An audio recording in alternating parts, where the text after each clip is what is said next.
welcome to Advanced and Performance Driving. I'm Reg Local. In this video we're going to look at something you might not consider to be either advanced or performance driving related, but actually it is, and there's an awful lot of people that get these things wrong or faff about an awful lot with it. We're going to look at manoeuvring, specifically parking. I'm going to look at two parking manoeuvres: how to park in a straightforward parking bay and how to parallel park. So if you are undertaking a course of instruction with the IAM or with ROSPA or with the police force, one of the other emergency services, one element of that course will be manoeuvring. There's an element of the IAM advanced driving course and the ROSPA course where you need to reverse into a parking space at the end of the test, and that's part of the test. And a lot of people forget that that is part of the test. They sort of relax because they feel like the drive is over, and then we end up seeing all sorts of different interesting parking manoeuvres at the end. I met up with some friends a few weeks ago for a ride out on motorbikes. We met up at a motorway service station, and I could not believe the amount of faffing about that I was seeing with people parking the cars on that car park, or taking forever to get into parking spaces, and just really, it's not something that people practice or try. They just tend to do what I call a controlled abandon of the car. So we're going to look at a few key pointers really to help you with your parking, with your manoeuvring.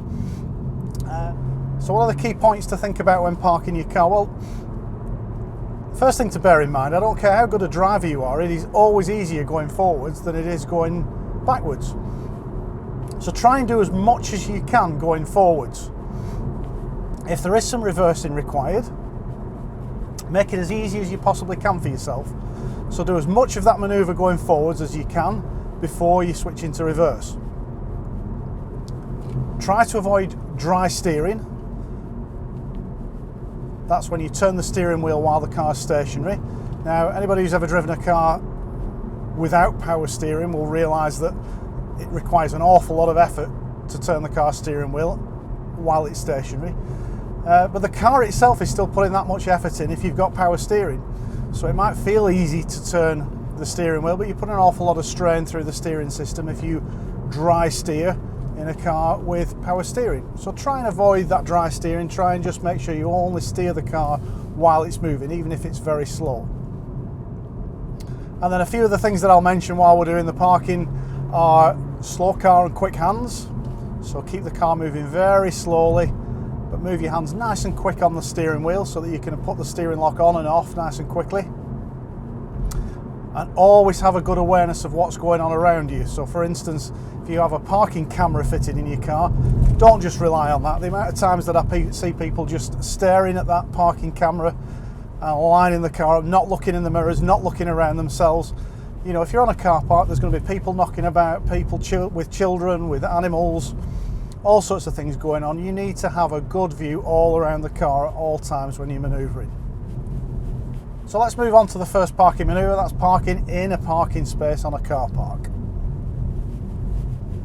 So the first rule about parking is make it as easy as you possibly can for yourself. Spend as little time going backwards and as much time going forwards as you possibly can.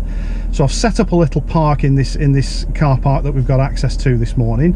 I've got a few cars parked up. I want you to imagine that the car park is completely full of cars, but I've spotted a parking space that I want to go into. Now ideally we should park ourselves so that we can drive forwards out of a parking space, which generally means you need to reverse into it, but not always. So let's give it a go. So in this case, as we're driving to the car park, I'm aiming to go into the space in between the Volkswagen and the BMW.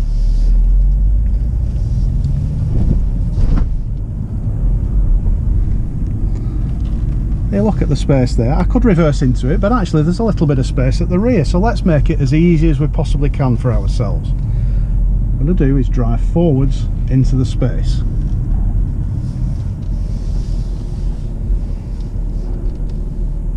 And there we are, parked up nice and straight, ready to get out of the car and go shopping. Now bear in mind, if you're going shopping, you might want to park nose into a parking space. It's not always advisable to park with your nose pointing out. You might want access to your boot, and if you're parking up against a wall, it might be appropriate to park nose in. The trouble with parking forwards into a parking space is that it makes it very difficult for you when you're getting out. It makes it awkward. You have to reverse out a certain distance before you can see whether it's clear. You haven't got a clear view behind quite often. So it is usually advisable to reverse into a parking space. So let's go and reverse into that same parking space, and I'll talk you through what I'm thinking about when I'm doing it. And the main principle is to make it as easy as I possibly can for myself. So the less time you spend going backwards and the more time you spend going forwards, the better. And actually, the straighter you can have the car when you start reversing, then the less faffing about you've got to do turning the vehicle into the space. So here's tip number 2. If there's a space in front of the space that you want to, go into that forwards and then reverse back in a straight line. In this case, there is a space in front of it here. So I'm going to straighten the wheels now, look in the mirrors, both sides, and check all around the car before you reverse back, and just go back in a straight line. And here's tip number 3. When you're looking in your side mirrors, imagine you're watching a tennis match.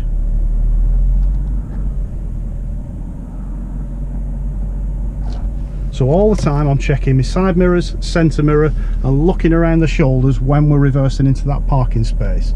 Because if there's going to be anybody on foot, it's going to be on the car park, going back to the cars. You've got to be fully alert to what's going on around you. This time I want you to use your imagination and imagine that this car park is full. There's just that one space that we're going to reverse into.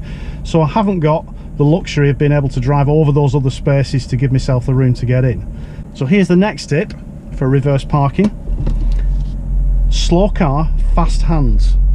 We want the car moving nice and slowly at all times, just in case anybody steps out behind us. But in order to get a good reaction from the steering, you want nice fast hands on the steering wheel. So remember, if I'm using side mirrors, it's like I'm watching a tennis match. So in this case, I'm going to avoid driving on the white lines, go as far to the left as I can to get the rear of the car set up, turn to the right, and then straighten up before I stop. That makes it much easier before we go back. Handbrake on before I put it into neutral, and then into reverse, checking over my left shoulder and my right shoulder, make sure there's nobody around, and then start reversing back. And I'm looking to line the car up nice and straight in the space. I'm looking in the offside door mirror and the near side door mirror as we reverse back, and then take the lock off as we straighten up into the space, and then stop. Handbrake and neutral. So what I'm doing is I'm minimizing the amount of time that I'm traveling backwards. I'm minimizing the amount of turning that I need to do whilst I'm reversing, because it's turning when you're reversing that's most difficult. So what about parallel parking then? So we've set up a parallel park here in a safe place, and I'm just going to talk you through what I'm thinking about with the parallel park. There are a couple of little secrets to parallel parking, and the first of those secrets is that in the middle of the park you need to go in a straight line for a short period of time. So don't try and do it in one move from left lock to right lock without pausing with your wheel straight for a short period of time, because that will get you much further into the space and nice and parallel to the curb. And the second secret to parallel parking, if you can do, is to do it in one go and stop whilst you're still moving backwards. Don't move the car forwards. So if we do it without moving the car forwards, what that means is when you return to your car, you should know, because you've reversed into that space with your steering lock on, that you can move forwards out of that space without having to reverse first. And it's the reversing that we're trying to avoid, or we're trying to minimize the amount of reversing that we're doing. So if I'm looking for a parking space by the side of the road, clearly it's nice and easy here because the parking spaces are marked out. But I'm going to start by driving past, just very slightly past, the car that is forward of the space that I'm looking to reverse into.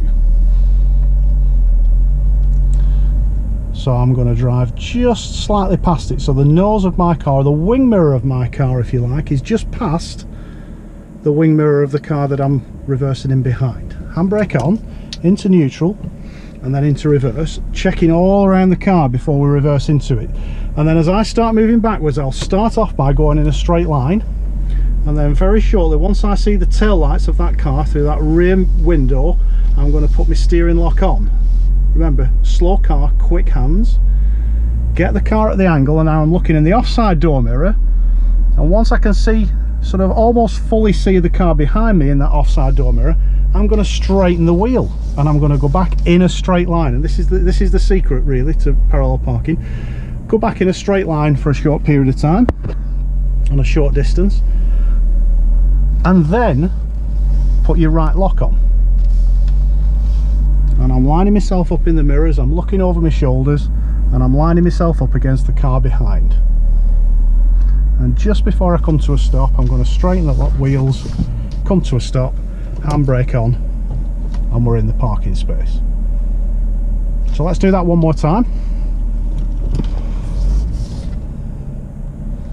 So I'm going to start by lining myself up with the forward car. I'm going to take my door mirror just past the door mirror on that car, and I'm actually fairly close to that car.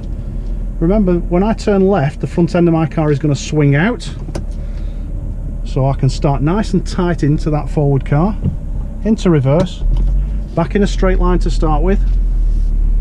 Then when I see the rear lights in my side window, I put the left lock on.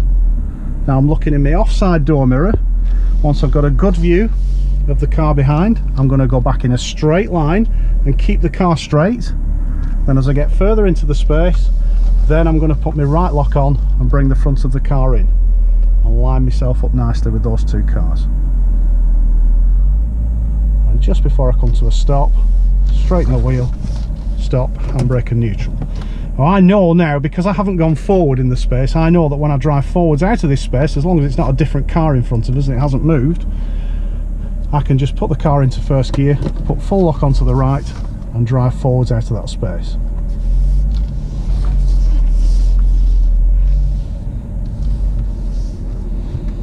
So let's do it one more time at a more realistic pace.